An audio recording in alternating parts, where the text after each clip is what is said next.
Hello there, and welcome. Today, we're going to talk about a really powerful idea. What if you could live a really long life, but a life that's also just full of energy? It's all about rethinking what our later years could actually feel like. So let me ask you something right off the bat. Could you live to be 120 years old? Now, I know what you might be thinking. Who wants all those extra years if they're full of aches and pains, right?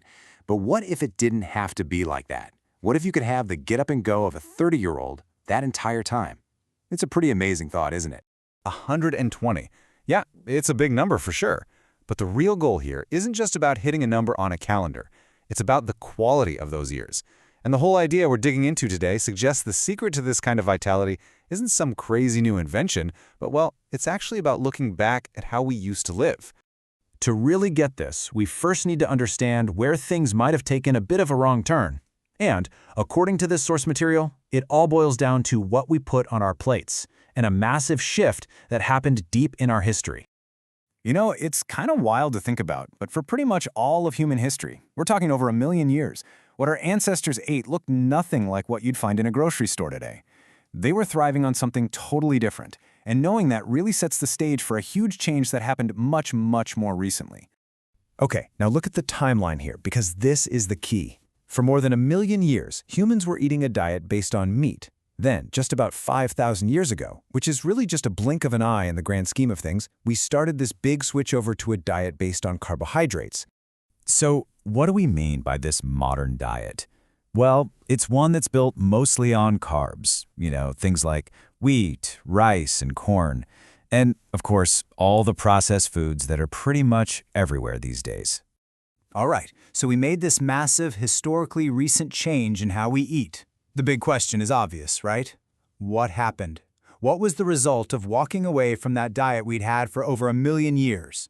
Well, according to this perspective, that dietary shift is directly connected to the rise of so many of our modern health struggles.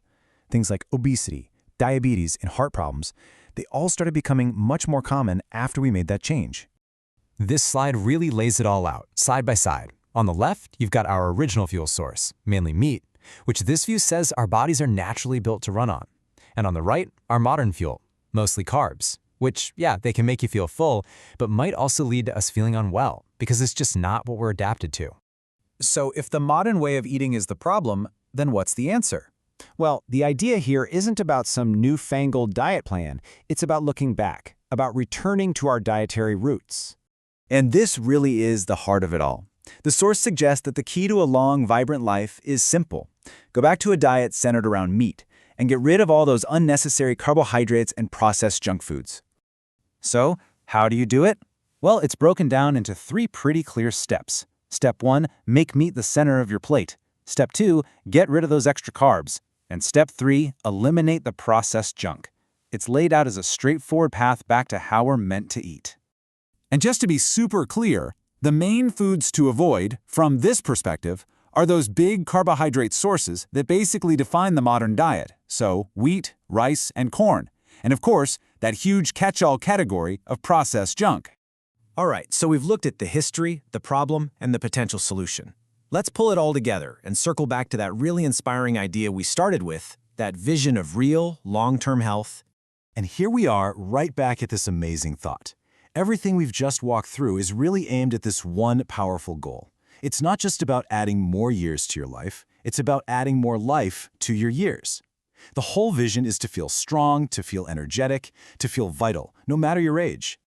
So, that brings us to our final thought for today. Keeping all this in mind, it really just leaves us with a simple question that only you can answer. Looking at your day ahead, what could your next meal look like? Thanks so much for joining me for this explainer.